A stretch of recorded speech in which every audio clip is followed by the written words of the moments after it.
बिस्मिल्लाहिर्रहमानिर्रहीम, अस्सलाम वालेकुम। अगर आप मेरी वीडियोस देख रहे हैं सुबह से, तो मैं तकरीबन हर वीडियो में अर्ज कर रहा हूं, पहले भी बात करता रहा हूं कि हर अमल का एक रद्द-ए-अमल होता है।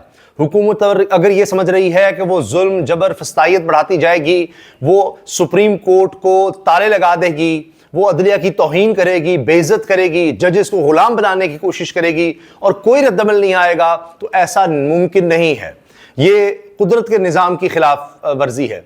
लिहाजा जब आप वकिला के खिलाफ, जजेस के खिलाफ जाएंगे, आप पाकिस्तान के आइन को तोड़ने की कोशिश करेंगे, नया आइन लिखने की कोशिश करेंगे, और वो भी इसलिए कि आपने इंसानी हुकूक पामाल करने हैं, तो ये नहीं हो सकता कि ये से रद्द-ए-अमल ना आए। ब्रेकिंग न्यूज है, बड़ी खबर मैं आपको दे रहा हूं, आपसे शेयर कर रहा हूं। बहुत बड़ी खबर है कि सुप्रीम कोर्ट में, पाकिस्तान की सबसे आला अदलिया में जजेस का इजलास जारी है। और ये जजेस कौन हैं? ये आजाद ख्याल, बाज़मीर, आइन के साथ खड़े होने वाले, मुल्क और कौम के वफादार, उनके साथ खड़े होने वाले जजेस हैं। ये वो जजेस हैं जो अपने हलफ की पासदारी करने वाले जजेस हैं, क्योंकि जब जज हलफ लेता है तो वो कहता है कि वो अदलिया पर हमला नहीं होने देगा, वो इंडिपेंडेंस ऑफ जुडिशरी, अदलिया की आज़ादी की हिफाजत करेगा, वो किसी हुकूमत का आलाकार नहीं बनेगा, वो नाइंसाफी नहीं करेगा। जो अपने इदारे के साथ इंसाफ नहीं कर सकता, जो आइन के साथ इंसाफ नहीं कर सकता, वो क्या खाक इंसाफ देगा? तो ये वो जजेस हैं जो इकट्ठे हैं और मीटिंग कर रहे हैं। ये मेजॉरिटी जजेस हैं। इनमें वो जजेस शामिल हैं जिन्होंने मिलकर फैसला दिया था फुल कोर्ट में कि मखसूस नशिस्तें तहरीक इंसाफ को मिलनी चाहिए। यह जरूर है कि इसमें चीफ जस्टिस काजी फाइसा और उनके हमनवा शामिल नहीं हैं। इनके अलावा यह मीटिंग हो रही है, और इसीलिए मैंने जब पिछली वीडियो बनाई काजी फाइसा साहब के हवाले से, जिसमें काजी साहब ने कहा कि जी बड़ा आसान काम है, चीफ जस्टिस को गालियां दो, तो उस वक्त ही मैंने सवाल उठाया था कि क्या वजह है कि काजी फाइसा साहब के लिए सारा कुछ हो रहा है, सारी महफिल सजाई जा रही है, उनके लिए सारी तरमीम की जा रही हैं, क्योंकि सिस्टम को उनकी जरूरत है। सिस्टम को जो ये इस वक्त 2.5 साल से सिस्टम चल रहा है, ये काजी फाइसा साहब के बगैर आगे कैसे बढ़ेगा? तो काजी साहब को खुश होना चाहिए। लेकिन हुआ ये कि सुप्रीम कोर्ट के अंदर से आवाजें उठ गई हैं। ये वही काम हुआ जो chief justice Islamabad high court Aamir Farooq के साथ हुआ था, कि उनके जजेस को धमकाया जा रहा था, उनके जजेस के घरों में, बेडरूम्स में कैमरे लगाए जा रहे थे, उनके रिश्तेदारों को टॉर्चर किया जा रहा था, अगवा किया जा रहा था, और जस्टिस आमिर फारूक ने कुछ नहीं किया। यही अब जब अदलिया के साथ हो रहा है, सुप्रीम कोर्ट के जजेस के साथ हो रहा है कि उनको बिल्कुल बेइज्जत करने की कोशिश की जा रही है और उनको अपना नौकर मुलाजिम बनाने की कोशिश की जा रही है कि हुकूमत जो कहेगी वो होगा। जिस तरह आपने देखा कि आज हुआ, तो वो जजेस अब इसके खिलाफ खड़े हो गए हैं कि ये हमें कबूल नहीं है, ये इदारे की तबाही है, और 90% वकला इनके साथ खड़े हैं। ये कहते हैं कि आइन के मुताबिक जस्टिस मंसूर अली शाह साहब ही चीफ जस्टिस होंगे, काजी साहब जो मर्जी करते रहे। अब आप ये देखें कि किस तरह से ये घिनौना खेल सारा हुकूमत ने खेला, और कितनी तेजी से आसिफ अली जरदारी साहब ने ऑर्डिनेंस पर दस्तखत किए, और ऑर्डिनेंस अभी आया ही था, अभी स्याही भी शायद खुश नहीं हुई थी, और काजी साहब ने उस पर अमल दरामद करते हुए मुनीब अख्तर साहब को कमेटी से निकाल दिया और 5वें नंबर के जज को उसका मेंबर बना दिया। तो फिर खुद डिक्टेटर की तरह उन्होंने बिहेव किया, जो कहते थे हमने तो अपनी पावर्स दे दी हैं। उन्होंने दोबारा पावर आई और खुशी खुशी ले ली। फिर इसके साथ आप ये देखें कि अब लोग ये कह रहे हैं कि काजी फाइसा साहब तो कहते थे कि ऑर्डिनेंस लाना ही बड़ा गलत है, और ये मेरे पास अखबारी तराशा है, मौजूद है, और उसमें लिखा है ऑर्डिनेंस लाना पार्लियामेंट की तौहीन है। चीफ जस्टिस काजी फाइसा ये कहते होते थे ऑर्डिनेंस लाना है तो ईवान बंद कर दें, आइन बिल्कुल वाज़ेह है, ट्रिब्यूनल्स का इख्तियार इलेक्शन कमीशन को हासिल है। काजी फाइसा साहब ये देखिए किस तरह से ये उस वक्त बात करते थे, और आज ऑर्डिनेंस जैसी आया तो उस पर फौरी तौर पर खुद अमल करके दिखा दिया। इसके साथ जनाब ये भी खबरें चल रही हैं कि जजेस का इजलास चल रहा है और काजी फाइसा को दावत तक नहीं दी गई। बात बहुत बढ़ गई है जनाब। इसी से आप अंदाजा लगाइए, काजी फाइसा साहब को उनके अपने जजेस नहीं माइनस कर दिया है, और जब जाहिर है कि जजेस महसूस करेंगे कि ये तो उनके लिए नाकाबिले बर्दाश्त है, तो फिर वही होगा। आखिरकार सब्र का पैमाना लबरेज हुआ था इस्लामाबाद हाई कोर्ट के जजेस का। और मैं आपको ये भी बताता हूं कि क्या डील ऑफर की जा रही है जस्टिस सईद मंसूर अली शाह को, और वो डील नहीं ले रहे, इसलिए ये सब कुछ हो रहा है। काजी फाइसा आईनी तरमीम के बराह रास्त बेनिफिशरी हैं, वो तोसी चाहता है। काजी फाइसा इलेक्शन का हर किसी को अपने पास लेना चाहता है, हर केस इलेक्शन का अपने पास लेना चाहता है। काजी की बीवी ने मेरे खिलाफ बयान दिया तो इसको तो हमारे केसेस से खुद ही अलग हो जाना चाहिए। इमरान खान का जी ये बयान सामने आया है कि मुल्क का बच्चा बच्चा जानता है काजी फाइज ईसा इनके साथ मिला हुआ था। काजी फाइज ईसा आईनी तरामीम का बराह रास्त बेनिफिशियरी है, वो इलेक्शन का हर केस अपने पास लेता है।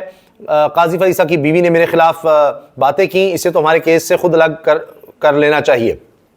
ये बात इमरान खान ने की है।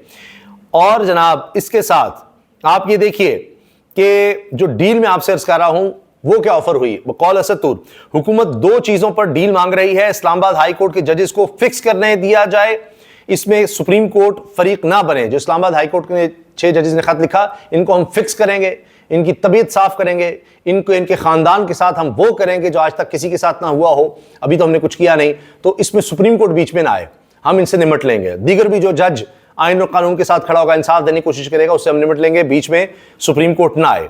एक शर्त यह है। दूसरा यह कि तहरीक इंसाफ के मामलात में सुप्रीम कोर्ट मुदाखलत नहीं करेगी। अगर जस्टिस मंसूर अली शाह ये यकीन दहानी करवाते हैं तो कल ही नोटिफिकेशन जारी हो जाएगा, यानी तहरीक इंसाफ के लोग उठाए जाएं, लापता हों, तहरीक इंसाफ को माइनस कर दिया जाए और उसको पार्टी न माना जाए। जो कुछ भी हमने करवाना इलेक्शन कमीशन से हम करवाएं। इस मुल्क में जबर फस्तायत, इस मुल्क में मार्शल लॉ तो कोई चीज़ ही नहीं है, उससे भी बदतर हम काम करें तो आप नहीं पूछेंगे, ये आप गारंटी दें। जिस तरह से काजी फाइसा साहब के दौर में पिछले आप समझे 2.5 साल में काम चल रहा था, उसकी कंटिन्यूएशन की गारंटी चाहिए, तो फिर सब ठीक हो जाएगा, फौरी नोटिफिकेशन भी आ जाएगा। अच्छा, मतीउल्लाह जान साहब ने एक बहुत अहम बात की है, बहुत अहम नुक्ता उठाया। ये सीनियर साफ़ी हैं, ये हों सनात मलिक हों, साकिब बशीर हैं, असदुर और बहुत से साफ़ियों में नाम ले सकता हूँ, लेकिन ये उन में शामिल हैं जिनके बारे में ऐसे लगता है काजी फैसल साहब ने कहा जी किराए के और फलां और ये और वो, क्योंकि ये तनकीद करते हैं काजी फैसल साहब और ये उनके हक में बात किया करते थे। जब काजी साहब के खिलाफ केस आया, रेफरेंस आया, तो ये उनके हक में थे। आज यही बुरे लगने लग गए हैं काजी फैसल साहब को। तो मतीउल्लाह जान साहब ने कहा है प्रैक्टिस एंड प्रोसीजर एक्ट को अगर किसी हाई कोर्ट में इस बुनियाद पर चैलेंज कर दिया जाए कि यह बदनीति पर मबनी है और इसकी बुनियाद पर एक बड़ी आईनी तरमीम होने जा रही है, तो एक मजबूत केस बनता है और ये एक्ट सस्पेंड भी हो सकता है। मतीउल्लाह जान साहब अंदर की खबरें भी रखते हैं, चीज़ों को समझते हैं, ज़ाहिर बुखला से इंटरेक्शन हर वक्त अदलिया में रहना, तो ये वो बात कर रहे हैं तो ऐसी ही तो नहीं। फिर कहते हैं चीफ जस्टिस काजी फाइसा ने जजों की कमेटी से मुतालिक कानून में तरमीम को खुशी खुशी गले लगा लिया कि हम वतनों की मिट्टी मुझे एड़ियां रगड़ने दे, मुझे यकीन है एक्सटेंशन का चश्मा यहीं से निकलेगा। इसके अलावा क्या कहने की जरूरत ही नहीं। मतीउल्लाह जान साहब ने जो कह दिया, जो जज अदलिया की आज़ादी के खिलाफ की गई कानून साजी को तस्लीम करेगा वो अपने हलफ की खिलाफ वर्जी करेगा, क्योंकि जज का हलफ इसे अदलिया की आज़ादी के तहफ़्फ़ुज़ का पाबंद बनाता है। सनात मलिक। अच्छा, एक और खबर यह है कि समात के दौरान, आज एक समात हुई, उसके दौरान एक वकील ने कहा मैं कुरान की आयत सुनाना चाहता हूं। इस पर काजी फैसल साहब ने कहा कि हमने नहीं सुननी कुरान की आयत। वो वकील को रोस्टरम से हट जाने का कह रहे थे, वो नहीं हट रहे थे, तो काजी ने कहा पुलिस को बुलाएं और इसे हटाएं, हम इसका लाइसेंस भी मुअत्तल करेंगे। ये अदील सरफराज साहब ने ये खबर दी है।